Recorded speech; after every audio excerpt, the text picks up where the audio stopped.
All right, this is a quick one, just an easy trick to do. I'm gonna take a deck of cards here. We're gonna let our spectator take one out of the middle here. And we can cut the deck, get a little bit mixed up first, and tell them they have free choice, whatever card they want, right out of the middle of the deck. Okay, so let's do that. Let me spread it a little better so that they can touch the back of a card. Let's say they take this one, okay? And we don't need to see it. We're not gonna see it. They will see it and we won't. Now for the sake of this video, I'm gonna show it to you, but I would not need to see this card. There you go, okay?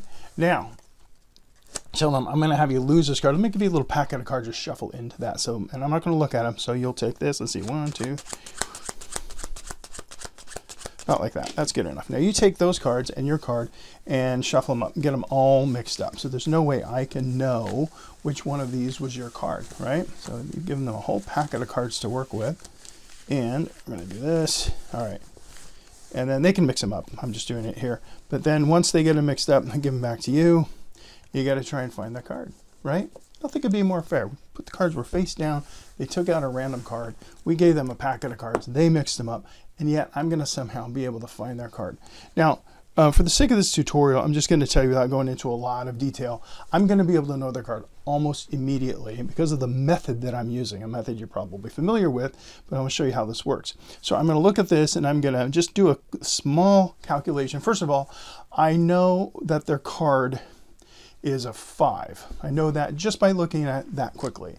And then I've got to figure out the next part of it. So it's going to take me a couple seconds. I'm telling you this from a tutorial perspective. I would never say that to them. I would simply ultimately reveal a card. But I want to teach you a method here. So when I looked at these cards, there's 14 of them here. I know they have a 5. I have to figure out which one it is. That's going to take me another beat. So I may go through it again and say, I'm picking up, I got an idea of what it is, but I need a second here. Can you think about it a little bit more? I'm picking up a small number. Right, I can even say at some point, I think it's a 5, but I'm not sure. That gives me time to do a little bit of a calculation here, and then I go, okay, I think I found your card. Among all of these, the card you were thinking of was the 5 of spades. And you can see they're all different, all shuffled up. Okay, so what I did, the method that I used there, of course, is called Stebbins. If you you probably know that because you should stay on the video. This is part of the Stebbins series. If you're not familiar with the Stebbins stack, once again, I've got a lot of videos that use this. This is a part of a series that people that are interested in that. I have a video that explains the Stebbins principle. It's a tutorial on how to use Stebbins, and I'm going to show you how I use it now. The 5 of spades came out of the center of this deck. This is in Stebbins order. I'm going to put it back where it went, which is right there. Very easy to find because it's between 2 red cards that are next to each other. And then I need to get these back in Stebbins order so I can show you how to do this. So give me a second to do that. I'll edit that out so you don't have to sit through all that pain. Okay, so now the whole deck's back in Stebbins order. And with the Stebbins deck, of course, you know that you can cut it all you want, and you can talk about cutting them, and while you're doing maybe some false cutting or whatever, or even some real cutting like this, you're going to tell them you're going to pick a card freely, and they are. And this can come right out of the center of the deck. Now, if you're a Stebbins purist, this is going to bother you a little bit because we're going to actually mess up some cards. Just remember that when you're working with Stebbins, it's okay if you mess up your stack if you're done with it at some point in the trick.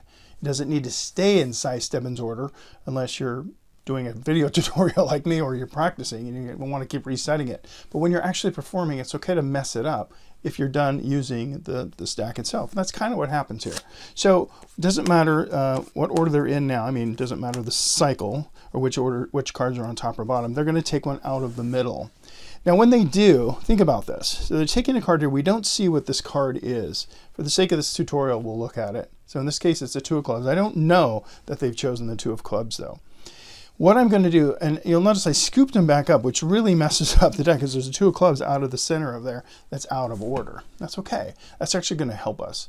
What I'm doing is I say, I'm going to give you a packet of cards. Well, what I'm doing is I'm actually giving them a specific number of cards. I'm going to give them 13 cards to make a total of 14. Why 13? Because in Stebbins, every 13 cards is a whole cycle.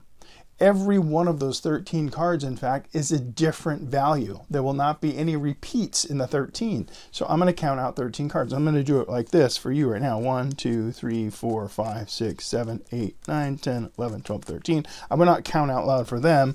I would just act like I'm picking out a packet of cards at random, whatever it is. But it's important that it's 13 because look what happens. These cards actually are in Stebbins order, right? Obviously, because we just laid them down like that.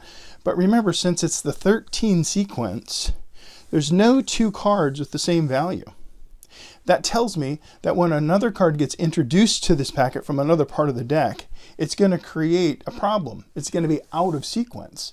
And it's going to be very obvious that it's out of sequence because it's going to be the only card that has a sibling or a soulmate, right? So when this 2 of clubs gets introduced to this 13 Stebbins cards, even if they're mixed up, which they will be, right? So they've put their chosen card in there. We don't know what it is yet, but they put it into a packet that when I go through here and I'm looking, I'll be looking this way, but when I'm going through here, I can immediately know that they chose a 2 because it's the only card that has the same values. There's 2 2s. That reveals the value of the card they chose. So that's step 1. And that's what I said in the tutorial or even in the demonstration. I was telling you along the way, I'm going to immediately know which card it is, at least the value. I can immediately do that because it's really easy to see which one it is because it's the only one that's doubled.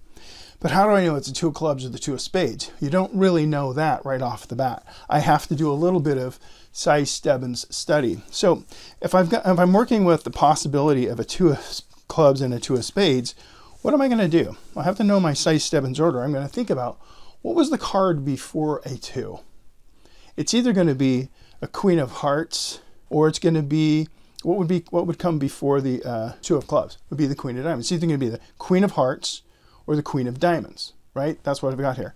Well, since the queen of hearts is in the packet, then I know that the 2 of spades belongs here, because it comes after the queen of hearts. If the queen of diamonds was in the packet, I know the chosen card would be the 2 of spades, and the queen of clubs or the 2 of clubs belongs here. Okay, that was really convoluted and I didn't say it very well, but let me just explain again. I'm working with 2 cards that are possibilities. I want to look at the card before it. So that part just takes a quick second to kind of look at. Once I know it's a 2, I'm thinking about what am I looking for? I'm looking for either a queen of hearts or a queen of diamonds. I see the queen of hearts, so it's queen of diamonds. So now I know their chosen card. So it sounds a little bit harder to do than it really is, but it really helps when you know the Stebbins stack quickly. It's pretty cool. So Stebbins has a lot of mathematical pattern to it. And this is one of the uses of those patterns. You can do this a different way, a much simpler way. This is the 14 card version, we'll call it. Okay, and let's take the rest of the deck, and I won't use these cards right now. Normally you'd use the whole deck, but just for the sake of this explanation, you could do this instead of with 14 cards. You could actually do it with 5 cards, a little differently though. What you can do is you could say, you know, touch the back of a card or cut the deck. We'll say cut the deck right there, and that's their chosen card. Let's say it's the king of diamonds, and then say, and I'm going to give you 4 more cards. I want you to mix them up. Well, all I'm doing is I'm giving them the next 4 cards in the sequence, right? So we're going to go 1, 2, 3, 4, and then say, now I'm going to have to find your card, right? So we mix these up. I'm going to have to find their card. Well, which one is it going to be? Well, let's study it for a second. What do they end up with? They end up with cards that look like this. In fact, these aren't really mixed up. They actually ended up back in order. Let's say they end up really mixed up. I got to figure out what their card is, and I can do that by putting them back in order. I can look at them this way, and as I put them back in Stebbins order, I'm going to go like this, like this, like this, and like this. And I'm going to immediately know which card is theirs because it was the first one in the order. It was the first one in the stack. When they chose a card like this, they chose a king of diamonds, I simply gave them the next 4 in the series. So all I have to do is look at that. I have to put them back in quick order, and I can say, okay, you chose the king of diamonds. Also, you'll notice the chosen card is the only one that is the same suit of another card. That's just another anomaly of the pattern of Stebbins. Of these 5 cards, there's only 2 that are diamonds. So one of those has to be the chosen card. So why am I telling you all this? Because the Stebbins is full of mathematical mysteries. Whether you work with a packet of 13 cards and you have an odd one out, or a packet of 4, there's just some amazing things that can happen with the Stebbins, and that's why there's books and volumes written on how to use that math. Now, not in this video, but in a future video, I'm going to show you there is a mathematical principle or calculation you can use to know any position of any card in a size Stebbins deck once you know the bottom card. If somebody says, you look at the bottom card and somebody says 17, there's a way to know what the 17 card is in the deck. The problem is it's extremely complicated math. That's why I built an app called the SciTech Deck app. If you've got my Card Magic Training Kit, you've got that app. And it does it for you. It does a calculation for you and even produces the card on your phone screen if you want.